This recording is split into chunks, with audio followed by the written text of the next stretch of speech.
coach here. Coach Sam, Tony. Tony on the right.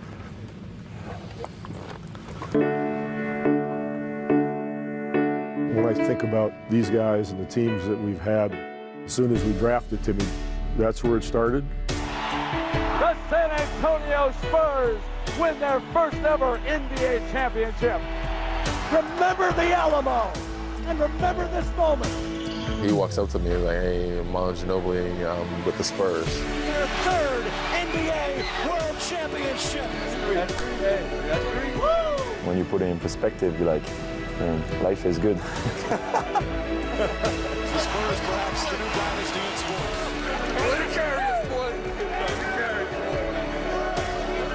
It was so satisfying. The Spurs have captured their 5th NBA championship. We found a way to win and all do it together. You guys genuinely enjoy being with each other as much as playing with each other. That is T-E-A-M-T.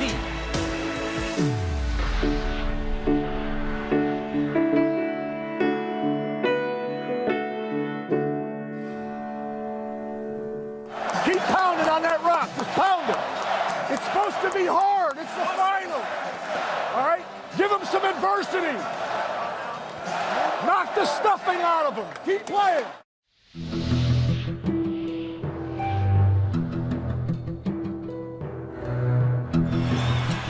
Three-point game, 19.4. So Miami needs a good three. They've got time to set it up. James catches, puts up a three. Won't go. Rebound, Bosh. I guess the obvious word is disappointing. Ray Allen, a three from the corner. We were a few seconds away from winning the championship. Back to Allen, the long shot. And we let it go. Allen from downtown. You know, losing like that when everything was ready to raise the trophy and celebrate, and losing it like that and seeing our faces devastated, that was so painful. In my head, I was remembering every turnover, the last few plays, the rebound, the shot. Worst loss ever. I never felt so sad in basketball, because you always talk about that part, life is bigger and it's more important stuff, in life. But man, that one was tough. I remember I was in the locker room and I took a towel and I put it in my head, because it's the first time I wanted to cry and I couldn't look at you or look at my teammates. I was so sad. And you were talking and I was listening to you, but I had my towel and I was I couldn't believe what just happened. I was it's so cruel what the basketball gods are doing right now. There's just little plays in there that I just remember that I messed up on. I was just I can't believe that. And obviously, you always talk about it's a accumulation of a whole game. It's not just one play or another play, but to us, there were those plays that we did that we could have changed that situation. I remember going in the locker room and laying down on the floor. But I was yeah, we got to get up. We got to play one more. We can win this next one, blah, blah, and then we lose the next one. It's just all of it was just crushing. We let each other down. I wasn't feeling bad for myself because I struggled only, but I also felt bad because I disappointed him and because I disappointed you, and I really couldn't look at you in the face after that game. We all lived with it, thought about it every day. There wasn't one day would go by and we'd be at dinner or something and somebody would mention it. And I'd say, I almost went the whole day, and you have to bring that up. I was actually going to have a clear day today, and you brought it up again. So that day would be ruined.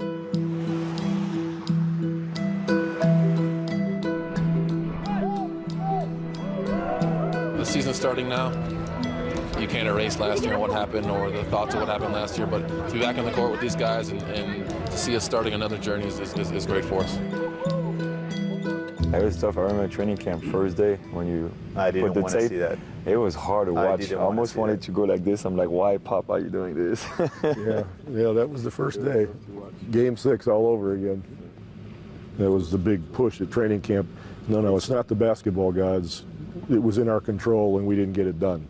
And I've always been a believer that players react better to the truth than blowing smoke at them or trying to manipulate them or tell them something so they'll do this or that. But if you tell them the truth and you really go after it, now that assumes one thing, that the people you're telling the truth to have the kind of character that you guys have, so you can deal with it and not blame other people or feel sorry for yourself or get angry, but face it and then know what are the steps I got to take now to take care of what I'm looking at right there and don't like, and what can we do better. With the first pick in the 1997 NBA draft, the San Antonio Spurs select Tim Duncan from Wake Forest University.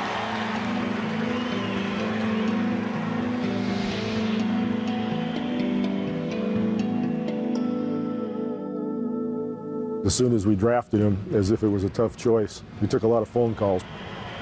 People would call and say, hey, we'll give you a second, just pick anybody on our team, would you? And I said, yeah, okay, thank you. Pop, here's Tim. Okay. So, Pop, all I've heard from since I've gotten here was that you're going to trade me. That's all I've heard for the last 20 minutes. But as soon as we drafted him, I went down to St. Croix. And we just spent, whatever, I can't even remember now, 4 or 5 days together. And we just go down to the beach and we go swim. I wanted to know who he was. And he probably wanted to know who I was, too. I'd watch him swim. I'd go, my gosh, if he's as good a basketball player as he is a swimmer, this is going to be pretty cool. TD, I was going to ask you, what were your expectations about yourself when you got selected? I didn't know what to expect in the NBA. I didn't know if I was going to be good or average or bad or what it was. Right after I get drafted, Poppy's like, there's summer camp. Do you want to go play? And I was like, hell yeah, I want to play. Of course, I want to get out there and get as much experience as possible. And I show up for that, and I sucked. Really? I was awful. In Summer League? Yeah, I was bad. I have an Ostertag story to prove it. I was bad. First of all, the number one draft pick doesn't often go to the summer league. So I knew we had somebody with character. And one of the first times down the court, Timmy went to get a shot, and Ostertag sent it like in the 10th row. And what was really cool about it, Timmy no expression whatsoever. That's just what happened.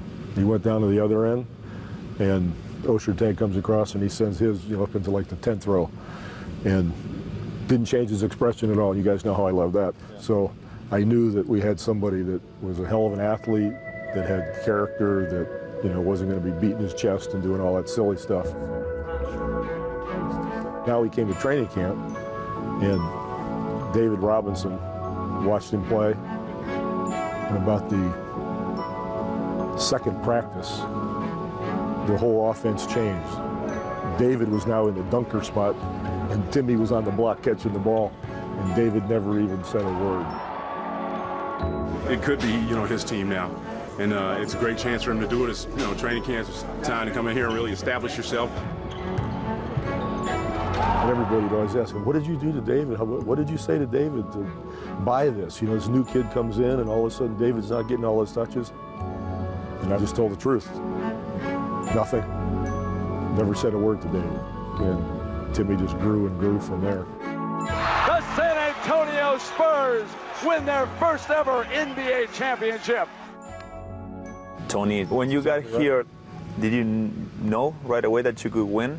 Or you were like, I don't know what's going on? I don't know anything, dude. Yes, I did. You know he could win. Yes, I did. I watched the NBA a lot when I was in France. I wake up at 3 in the morning, and my little brother, his favorite player was David Robinson, because he didn't want to be a Bulls fan, because me and TJ, we were Bulls fans, so he was a Spurs fan, and he loved David, and David came to France, and we went to see him play, and he hugged me with my brother like this. We always watch the Spurs on TV because of him. So I saw the 99 when he won the championship and stuff like that, so when I got drafted, I was like, man, life is funny. Yeah, people! Comment allez-vous? Ça va bien. Ça va bien. How long before we gave him the ball and said, you're the point guard? Oh, 5 games. 5 games. My rookie year. Oh, that's scary. I was scared. I was scared when you told me you starting because I knew TD was very close with Antonio Daniels. And I was like, man, Pop's doing this after 5 games. Timmy's going to hate me. He's never going to talk to me. He looked at me with a raised eyebrow like, are you serious? What are you doing? I was scared of how he was going to react. Like, I felt like I was ready and I was ready to take the challenge, but I was worried of how he was going to react. And I don't know if you remember that Pop Ben was like, are you sure Timmy is okay with it? Like, I don't know if you remember that. I was like, you sure he gave the blessing? Because Timmy will be fine. Yeah. Timmy will be fine. He'll figure it out. He allows that kind of stuff to happen. I help you, you help me, you know? No? We got it. It don't work like that? We work the right way. We work together. You're the point guard. You do the setup. Could you tell he had something in him first season? Or not really? No, I mean, he was a little skinny kid. He was fast. He could score. I don't know if he could be a point guard. Timmy, right side. He was 19. I know, but Avery was our point guard, and Avery was a point guard. Yeah, a point guard. He controlled everything and told everybody where to go. I remember Pop when I first arrived. Never let the ball go. I want you to be like Avery Johnson. And me in my head, no disrespect to Avery, bro. It's like, I don't want to be Avery Johnson. I want to be better than Who's the other guy, though? John Stockton. Stockton. You know, you showed me a paper and you said John there. Stockton, and you're here, and you're here, and we like to be in the Here's a true point guard over here. The other end of the scale, this is you, Tony. You're over here. Whatever you are now. Yeah, my goal is, I don't want to make you John Stockton, but I like to bring you here, which is the most difficult place to be, really. Find that happy middle. Nice pass, Tony Parker. Good job, Tony. Comes up short, offensive rebound. Curry again. And Curry!